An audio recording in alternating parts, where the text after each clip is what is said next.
2 करोड़, 3 करोड़, 4 करोड़। 10 करोड़। अरे अलायना जी, आपने तो आधा शहर ही खरीद रखा है। कुछ छोटे मोटे सौदे हमारे लिए भी छोड़ दीजिए। इस बिजनेसमैन की बात सुनकर अलायना के चेहरे पर एक कातिलाना मुस्कान आ गई। अलायना शहर की सक्सेसफुल बिजनेस वूमन थी और वो मुस्कुराते हुए अपनी जगह पर बैठ गई। लेकिन तब ये एक आवाज ने वहाँ मौजूद सभी के होश उड़ा दिए। 50 करोड़। अरे सीधा 50 करोड़? ये कौन है? अरे ये तो डिलीवरी बॉय अभिनव है। इसके पास कहाँ से आया 50 करोड़? देखो, इसे कोई पहचान न पाए इसीलिए सज धज के कोट पैंट पहन के आया है। अरे हाँ, 2 दिन पहले की मेरी ऑफिस पे लंच डिलीवर करने आया था। अरे हमारी कोई इज्जत नहीं है क्या? ऐसे ही कोई ऐरा गहरा इतनी बड़ी नीलामी में कैसे आ गया? वहीं अभिनव चुपचाप अपनी जगह पर बैठा हुआ इन सबकी बातें सुन रहा था कि तब एक और आदमी तेज आवाज में बोल पड़ा। अरे अनाउंसर भाई, इसके पास 50 करोड़ तो क्या 50 रुपए भी नहीं होंगे। आप ये नीलामी बंद करो। अलायना जी को ये विदेशी इम्पोर्टेड कालीन दे दो। नहीं नहीं भाई रुको, अगर इस फटीचर डिलीवरी बॉय के पास 50 करोड़ नहीं है तो मैं अलायना जी की बोली को चैलेंज करता हूँ। इस कालीन के 11 करोड़ देने के लिए मैं तैयार हूँ। जैसे ही इस आदमी ने 11 करोड़ बोला तो अभिनव एक बार फिर से बोल पड़ा। 60 करोड़। ज्यादा दूर भागे नहीं होंगे, उत्तर देखो तुम लोग। संजय के हाथ में गोली लगी थी। वो और अभिनव रात के अंधेरे में एक पतली सी गली में छुपे हुए थे। बेटा जल्दी बाहर आ। अभी मेरी बात सुन बेटा, यहाँ से भाग जाओ वरना ये लोग तुझे भी मार डालेंगे। बाहर सड़क पर उनकी गाड़ी खड़ी थी और उसी गाड़ी के पास खड़ा था राणा, जिसने संजय को गोली मारी थी। नहीं पापा, मैं आपको छोड़ के नहीं जाऊँ। जिद मत कर अभिनव।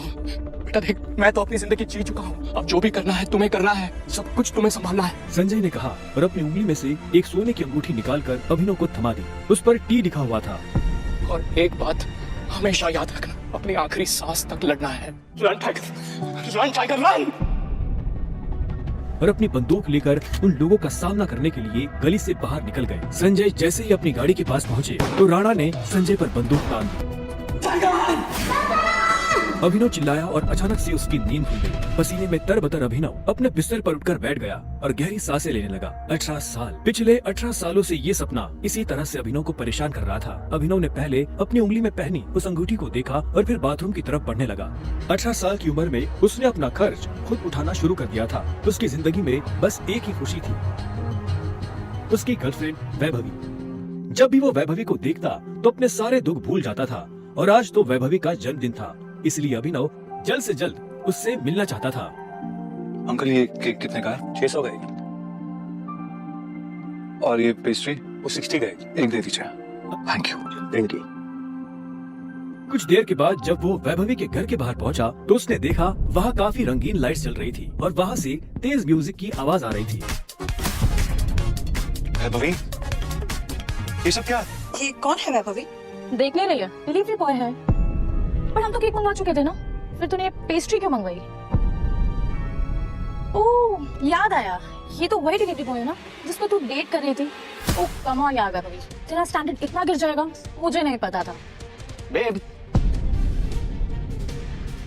Happy birthday babe. Abhinav Deven को अच्छी तरह से जानता था। वो एक बड़े बाप का लड़का था और हर वक्त वैभवी के आसपास मंडराता रहता था। देवेन को यहाँ देखते ही अभिनव का दिमाग खराब हो गया। उसके हाथ में एक बड़ा सा गिफ्ट था। उसके आगे अभिनव के हाथ में लटकी पेस्ट्री की थैली कुछ भी नहीं लग रही थी। मैं तुमसे ब्रेकअप कर रही हूँ। और नहीं तो क्या, बेचारी कब तक तुझ जैसे गरीब के साथ ऐसी आधी पेस्ट्री खाती रहेगी। मत क्या सुनो, तुम्हें ठीक नहीं किया वैभवी। और अभिनव वहाँ से निकल गया। उसकी आंखों में आंसू थे और उसका दिल बुरी तरह टूट चुका था। हर घूंट के साथ उसकी आंखों के सामने वो दृश्य आ रहा था जिसमें देवेन वैभवी के गालों को चूम रहा था।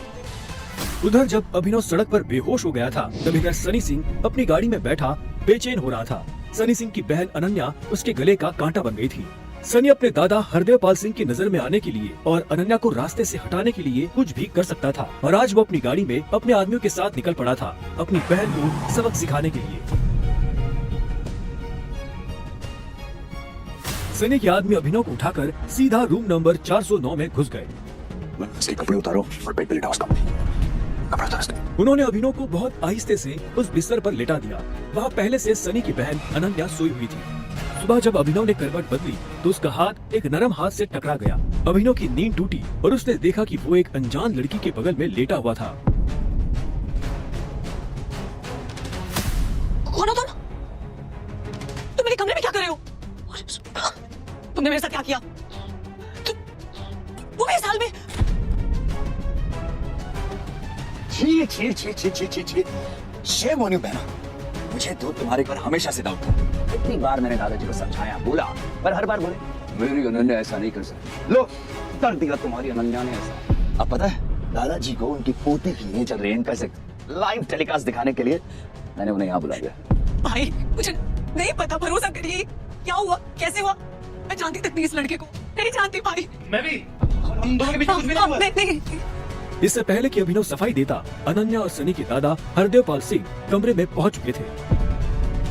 उनके पहनावे से समझ आ रहा था कि वो बहुत अमीर आदमी थे। अनन्या को इस हाल में देख उनकी आंखें गुस्से में लाल हो गई थी। मुझे तुमसे ये उम्मीद नहीं थी। दादाजी, आप जैसा सोच रहे वैसा बिल्कुल नहीं है। अनन्या, तुम्हें अच्छे से नियम पता थे, फिर भी ये सारे नियम तोड़ दिए। नहीं दादाजी, नहीं। और तू जब अभिनव की नजर हरदेव से मिली तो उसे लगा कि वो अपनी आंखों के सामने मौत देख रहा है। तूने मेरी पोती के साथ आज से हमारे परिवार के कानून के हिसाब से तू सिंह परिवार का दामाद है। हाँ? हम दोनों के बीच में कुछ हुआ ही नहीं है। दादाजी, कुछ नहीं हुआ है। कुछ नहीं किया ना तुम दोनों ने, तो क्या ये था? इससे पहले कि अभिनव कुछ समझे, हरदेव के आदमियों ने उसे मारना शुरू कर दिया था। अभिनव हरदेव की उम्र का लिहाज कर रहा था, इसलिए उसने अपने आप को रोक लिया था। अनन्या, इसे हॉस्पिटल भेज देना ताकि शाम को अकरम की पार्टी में आने के लिए ठीक ठाक से तैयार हो जाए। और याद रखना, मुझे शाम को अकरम की पार्टी में ये तुम्हारे साथ जरूर नजर आना चाहिए।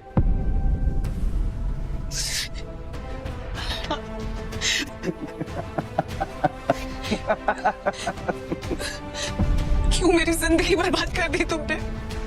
क्यों? अभिनव के पास इस सवाल का कोई जवाब नहीं था।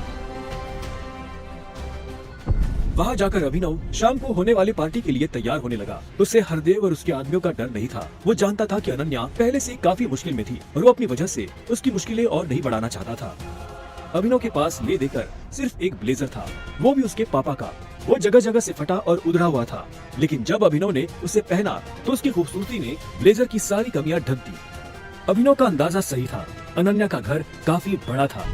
वो एक अमीर परिवार की लड़की थी। जितना अभिनव महीने का कमाता था, उतने की अनन्या ने सैंडल्स पहनी हुई थी। अनन्या की आंखों में दिख रहा था कि वो अभिनव से कितनी नफरत करती थी। अभिनव भी पार्टी में इतने बड़े लोगों के बीच जाने से घबरा रहा था। उसी घबराहट में उसने कब अपने पापा की अंगूठी को उंगली में गोल गोल घुमाना शुरू कर दिया, उसे पता ही नहीं चला। इस अंगूठी को उतार दो प्लीज, बहुत गंदी लग रही है। सॉरी पर ये अंगूठी मेरा सब कुछ है।